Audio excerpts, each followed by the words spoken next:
খালিদা খানম আক্তার, তিনি ডাক্তার। বলা হয়েছে আক্তার এবং ডাক্তারের ভিতরে একটা ইয়ে আছে, মিল আছে। তো এটা এই যে বাংলাদেশ একাডেমিতে এবং মিলের নাম এলে আমরা আনন্দিত হই। আমার আগে যিনি মহাপরিচালক ছিলেন, অনেকে মহাপরিচালক ছিলেন, এবং যিনি দীর্ঘ সময় মহাপরিচালক হিসেবে ছিলেন তিনি এখানে উপস্থিত আছেন। প্রফেসর মনসুর মুসা তার বক্তব্য আপনারা শুনেছেন। আমি তার সময় তার সঙ্গেই চাকরি করেছি। আমরা একই জেলার অধিবাসী, একই ভাষায় কথা বলি, সেটা হলো চাটিয়া ভাষা, বাংলা ভাষা না। কিন্তু বাংলা ভাষারও অনেক জেলাওয়ারি পরিবর্তন আছে। কাজেই এই ভাষার একটা তারতম্য বাংলা ভাষার ভিতরেই আছে। যেমন আমি এই কথা বলবো যে প্রমিত বাংলার কথা, আমরা প্রমিত বাংলায় কেউ কথা বলি না, কিন্তু প্রমিত বাংলা লিখুন এই প্রস্তাবটি বাংলা একাডেমি থেকে দেওয়া আছে। আমার যতদূর জানা আছে প্রফেসর মনসুর মুসা বাংলাদেশ যে একটা প্রমিত রীতি হোক এ বিষয়ে তিনি সন্দিহান ছিলেন। তিনি এই বিষয়ে বলছেন না হলেও চলবে। আমিও বুঝি যে না হলেও চলবে। যেমন ভূসুকু যখন বাংলা লিখেছিলেন তিনি বলেছিলেন আজ এই ভূসুকু বঙ্গালী বই, বৈরী অর্থ বলে, বঙ্গালী অর্থ বাঙালি। তাহলে ভূসুকু প্রথমে যদি বাংলা বলেছেন মানে লিখেছেন, তখন তিনি লেখেননি, আরো অনেকে লিখে থাকতে পারেন। সেই ইয়েটা আমরা পেয়েছি, তথ্যটা পেয়েছি। তাতে যে বঙ্গালী আছে, আজকের যে বাঙালি, তার মধ্যে পার্থক্য শুধু একটা আঁকা, কিন্তু মাঝখানে আরো অনেক পার্থক্য আছে। বাঙালি উম আঁকা, উম গ আকার ল দীর্ঘইকা, তারপর লরস্বইকা, তারপর উম আঁকা লরস্বইকা, এই ব্যাপার ঈদ পরিবর্তিত হয়েছে বানা।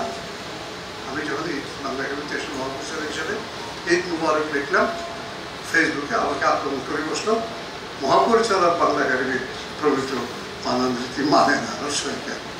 আমি বললাম না, ওই দিন রস্বইকার সম্পূর্ণ ঈদ, সেই বানানটিও মানে যুক্ত, এটা এক সময় ছিল। তারপর যে ভাষায় আমাদের ঈশ্বরচন্দ্র বিদ্যাসাগর বাংলা ভাষায় লিখেছেন, বৈবেক জায়বেক পরিবেক, তিনি কিন্তু আজকে আমরা এটা লিখি না। এটা আমার চেয়ে খুব ভালো করে জানেন বেশি প্রফেসর মনসুর মুসা, যে কলকাতা বিশ্ববিদ্যালয়ের বাংলা সংস্কার হওয়ার পর থেকেই বাংলা সংস্কার শুরু হয়েছে, তার আগে ছিল না।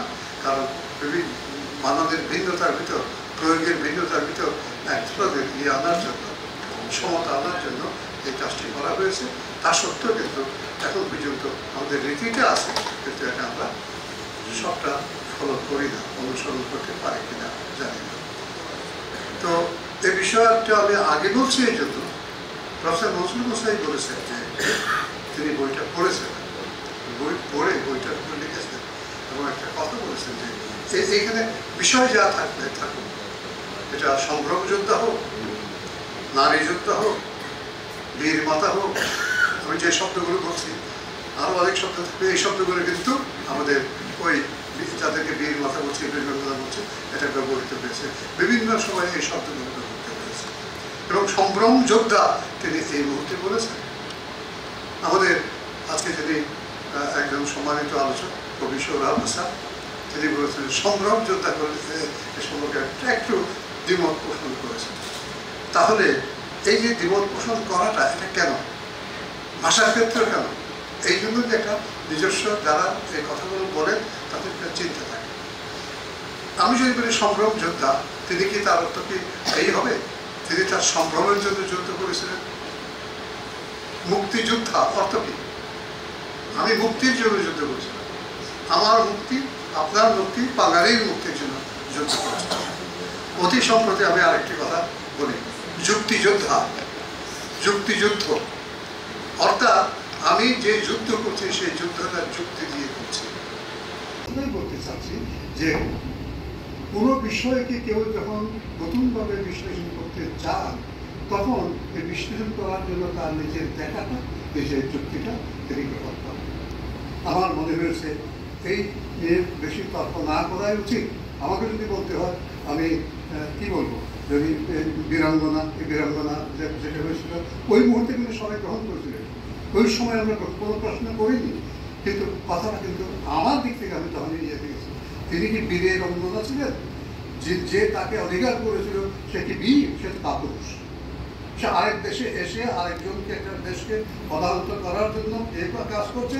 তার সব মানুষের সম্ভ্রম রক্ষা করা দরকার, কিন্তু সম্ভ্রম রক্ষা না করে স্বাধীনতা রক্ষা করা দরকার। স্বাধীনতা রক্ষা না করে সম্ভ্রমকে বরং সে সুযোগ পেয়েছে নারীকে ভোগ করছে, তার সন্তান সম্ভ্রমকে হরণ করছে। আর নারী কি তখন যুদ্ধ করেনি? নিজেকে রক্ষা করার জন্য যুদ্ধ করে যখন পারেনি তখন সে যুদ্ধে হেরে গেছে। এবং তারপর যা হয়েছে তা নিয়ে কিন্তু আপনারা জানেন অনেক লেখালেখি হয়েছে। আমি উপন্যাসিক মাসুদ আহমদের একটা উপন্যাসের কথা জানি, যে উপন্যাসের যে কাহিনী, আজকে যারা কাহিনীর কথা বলছিলেন যে বিশেষ করে সুইডেনে একজন ইয়ের কথা, সেই কাহিনীটার সঙ্গে হুবহু মিলে যায়। সেই কাহিনীতে দেখা যাচ্ছে যে এই যে চাইল্ড, যুদ্ধ শিশু, সে বড় হওয়ার পর হঠাৎ যেদিন তাকে তার ইয়েরা আগে বলেনি, কিন্তু তার বাবা মা তারা অ্যাডপ্ট যারা করলেন তারা বলে দিল যে তোমাকে একটা কথা বলা দরকার, যে তুমি কিন্তু আমাদের সন্তান নও, বায়োলজিক্যাল সন্তান নও, তুমি কিন্তু এই। তখন তাহলে চুপ করে গেল। চুপ করে যাওয়ার পর সে পরে তাদেরকে বাবা বল, তোমরা আমার বাবা, আর কেউ না, কিন্তু আমি সে বেরিয়েছে। বেরিয়ে এসে বাংলাদেশে এসেছে। এসে তার মাকে দেখেছে, দূর থেকে দেখে মাকে কিন্তু এরকম চায়। তারপর সে তার বাবাকে ফিরে পাওয়ার জন্য চলে গেছে করাচি। করাচি থেকে এখন সে আগে হয়তো ভেতর কিছু ছিল, এখন আরো বড় বড় হয়ে গেছে। তাকে দেখেছিল, তাকে ঘৃণা করছে, তুমি আমার বাবা, আমি মারতে ইচ্ছে করছি। তুমি যদি বাবা হতে তাহলে সম্ভ্রম দিয়ে আমার মাকে তুমি গ্রহণ করতে পারো।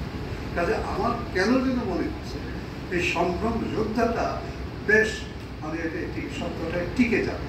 এই আগে যে বীরঙ্গনা বিনোদন তারপর বলা যায় এটা আমার কথা, আমি সোহেলের সঙ্গে বরং ভালো হয়েছে।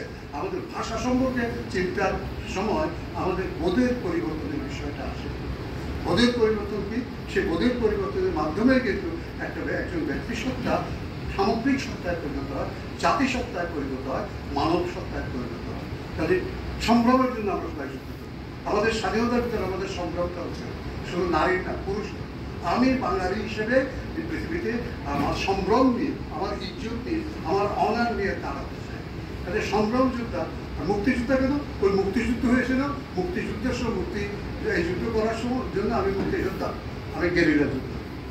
গেরিলা যোদ্ধার আর একটা অর্থ আছে, গেরিলা যোদ্ধাও মুক্তিযোদ্ধা, কিন্তু গেরিলা যোদ্ধা সুযোগ পেলে ইয়ে করে আবার সটকে পড়ার একটা যুদ্ধ করেছিল, যেটা বাংলাদেশে আমাদের কবিরা শুরু করেছিল।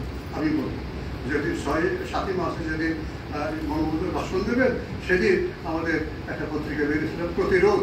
সেই প্রতিরোধ পত্রিকায় আমরা যারা লিখেছিলাম তারা সবাই গেরিলা যুদ্ধ শুরু করেছিলাম। সেটা কি? আমরা ঘটনা যাই ঘটবে ঘটুক, 7ই মার্চের ভাষণের পর যদি আবার ধরপাকড় হয় তাহলে তো সঙ্গে সঙ্গে ধরে ফেলবে। এই যদি লেখে এর নাম কি? এর নাম হলো মোহাম্মদ নুরুল হুদা। ধরে ফেলবে। ধরে ফেলে তাহলে আগে কথাটা আমরা বলি যে আমরা কি চাই? আমরা বাংলাদেশের স্বাধীনতা চাই। আমরা বলো তুমি একটা ইয়ে নাম না, নিক নাম, ছদ্মনাম, এটা তো প্রচলিত। আমি দিলাম নামের সঙ্গে যুক্ত রেখে মুদ নুর, মোহাম্মদ নুরুল হুদার মুদ নুর বোঝা যায়। আমাদের এক বন্ধু ছিল সাজ্জাদ কাদির, নাম জানেন, ওর একটা সাতকা। আমাদের একজন কবি আছে, এখন বিশাল প্রফেসর খালিকুজ্জামান ইলিয়াস, তিনি একটা টেরোরিয়াস, মানে টেরো আর ইলিয়াস যুক্ত করে দিলেন। তারপর যখন স্বাধীন হয়ে গেল, সঙ্গে সঙ্গে আমরা এই স্বদেশ বলে একটা পত্রিকা বের করলাম। এই স্বদেশ প্রফেসর মনসুর হুসা তারেক জয়ন্ত সাক্ষী সেই যে বিষয়টি দিয়ে দিলাম। তার অর্থ হচ্ছে এই সময়কে ধারণ করে সময়ের পরিপ্রেক্ষিতে ভাষা প্রচলন পাল্টে যায়, এবং ভাষার গতিবিধি পাল্টে যায়, এবং ভাষার অর্থ পাল্টে যায়। 71-এর মুক্তিযুদ্ধে আমাদের যে বীর মাতা এই পর্যন্ত আগ পর্যন্ত আমার বীর মাতা শব্দটি বেশি গ্রহণযোগ্য বলে মনে হচ্ছিল, কিন্তু আজকে মনে হচ্ছে যে না, আমার কাছে এই মুহূর্তে সম্ভ্রম যোদ্ধাটাই ইয়ে। কারণ সম্ভ্রম যোদ্ধা নারী হতে পারে, পুরুষও হতে পারে, কিন্তু নারী কিন্তু এটা বেশি প্রযোজ্য। পুরুষের জন্য সম্ভ্রম তো সে রাখবেই, তারপর সে সাহস থেকে আরেকজনকে পারলে হত্যাও করবে। ওই নারীর হত্যা করার কোনো কৌশল ছিল না। দু একটা মাঝে মাঝে এই ঘটনা আমরা দেখেছি, সে কীভাবে ইয়েকে ডেকে এনে ওই যে তাকে ইয়ে করতে এসে, তার সুযোগ দিতে এসে তাকে ডেকে এনে মুহূর্তের ভিতরে তার কীভাবে আবার মহিলাদেরকে খবর দিয়েছে এমন ঘটনা আমরা জানি।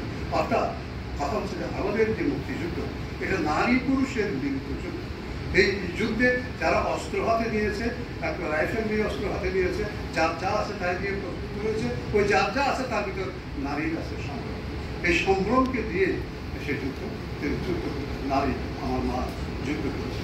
ফলে এই বিষয়টা সম্পর্কে আমি অনেক বিশেষভাবে রেখেছি বলে আমি বলবো যে সংগ্রাম যোদ্ধা দেখার সঙ্গে সঙ্গে আমি আমার মত এই সংগ্রাম যোদ্ধার দিকে ইয়ে করেছি এবং সঙ্গে সঙ্গে যিনি সংগ্রাম যোদ্ধা এই শব্দটি প্রয়োগ করেছেন তাকে শ্রদ্ধা জানাচ্ছি।